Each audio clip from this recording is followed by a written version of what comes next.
A very good morning to all of you. Today we'll revise the syllabus randomly. A topic from the first chapter, another topic from the another chapter, so that this random revision of the syllabus may help you to attempt the questions in the examination. Because in examination you will find the questions not in series chapter number 1, chapter number 2. No, there may be questions randomly from one chapter and again from the another unit. So uh, in order to revise the syllabus properly, we will select the chapters randomly or the topics randomly. So first of all, we start from the mm, our topic, the communication. You know very well that the word communication is derived from a Latin word communis, COMMUNIS. So this Latin word communis means to share. So we can now define the communication as this is the sharing or this is the exchange. So this is the sharing of thoughts. This is the sharing of ideas. This is the sharing of information. This is the sharing of feelings, emotions. So this is the communication. So this communication is a process, a two-way process. There is at one end there is sender, at another end there is receiver, and they are joined with a channel. So this process of the communication may be explained with the help of some components. So the first component of the communication process is the sender. Sender is a person who sends the message. You know very well that. The another component is the encoding. Encoding is a mental process through which sender goes. Sender arranges the sentences or select the words in the brain. There is a brainstorming. So when the sentences are joined or linked together in a meaningful manner, then this is known as the encoding. And the outcome of this encoding is the message. So we can say that the third component, message, is an outcome of encoding. So message is a meaningful arrangement in a sequence or in a logical way of the sentences. So now this message will flow towards the receiver, and there may be channel. So we can say that channel mediates or channel join the sender and the receiver. So when the message comes to the receiver, then receiver again goes through a process in order to interpret the message or to get the meaning of the message. So this process to get the meaning of the message is known as decoding. So decoding is just opposite of the encoding. So after decoding of the message, now the receiver will react or will give response. So this response of the receiver is known as the feedback. So this component of the feedback plays very important role in making this communication process two-way. So this feedback goes to the sender and the whole cycle is completed. I will show you the diagram after delivering this lecture. You have to memorize this or you must keep in your mind this diagram. Further, we will, if we discuss the barriers to the communication. Then the first barrier is semantic barrier. Semantic barrier means a hindrance or a barrier which arises due to the language problem. So whenever you will see the semantic word, then it implies the language. It is related to the language. For example, if suppose if I am delivering this lecture and if I use words of another language which is not understood by you, then this will create semantic barrier.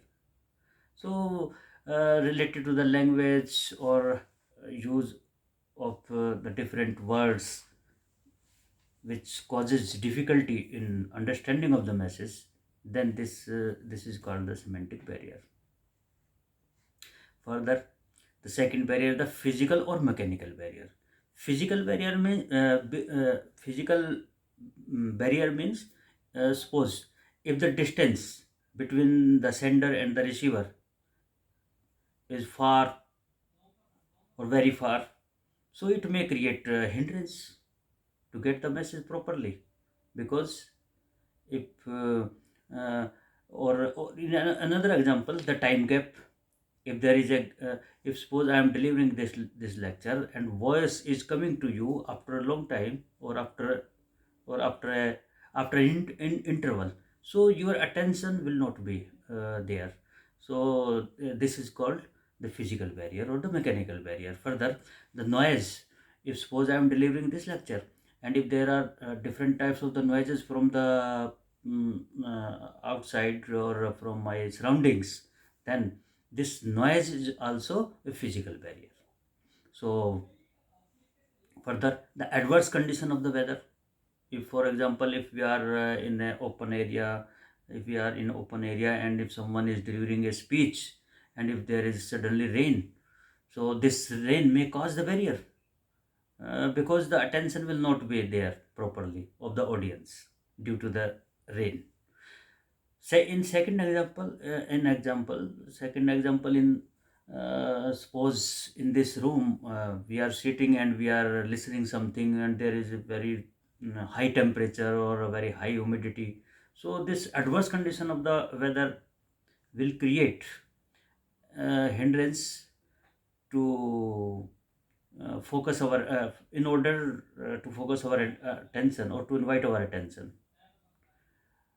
So this uh, uh, this adverse condition of surroundings or weather may create organization or the mechanical barrier. Further, the organizational barrier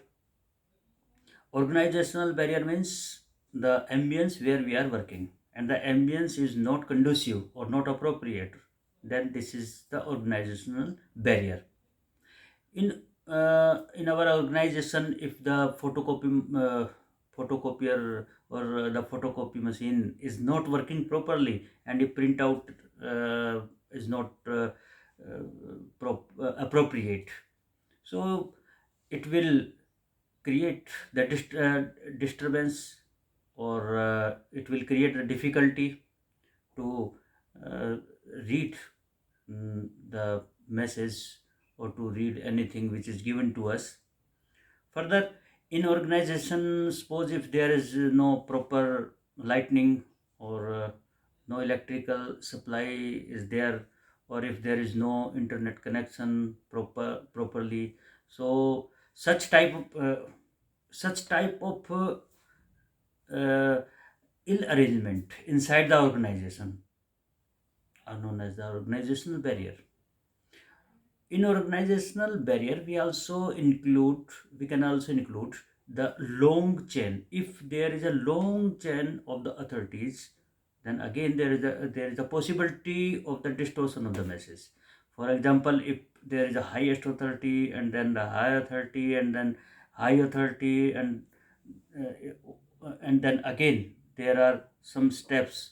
So from one person to another person to further person to further, if there are so many persons between this at this end and this end, then naturally there may be problem. So this type of the barrier, such type of the barriers are known as the organizational barrier.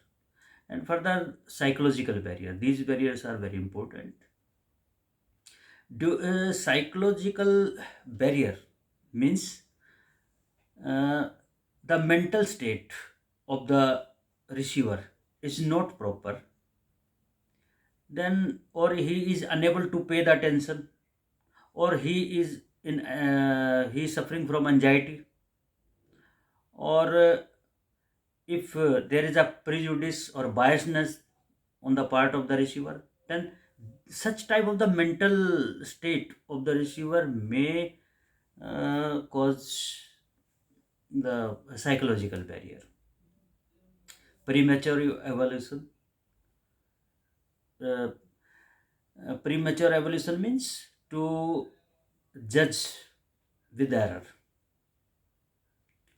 So these are the barriers in the process of the communication.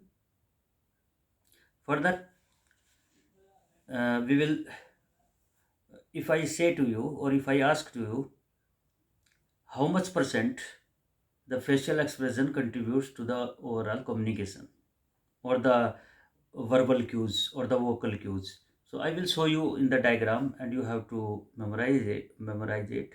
Facial expression contributes the 55% of the total communication. You know very well that facial expressions play very important role in the process of the communication, because alone the human face or facial expressions uh, can produce 2.5 lakh expressions, human face alone. So it shows how much important is the facial expression. So facial expression contributes 55%. Verbal cues contributes 7%, and the vocal cues contribute 38%. So here cues means various type of sounds. Sometimes we produce the sound from the throat to indicate something, or sometimes we in utter emotions, or when our there is a burst of the, if emotional burst is there, so a person may take the breath very fast, or there is a hissing sound. So such type of the various sound, you can say that are the vocal cues. So this percentage should be memorized by you. Further, if we discuss the proxemics means the science of distance, or the study of the distance between the sender and the receiver. This is known as the proxemics. So there are different zones in proxemics.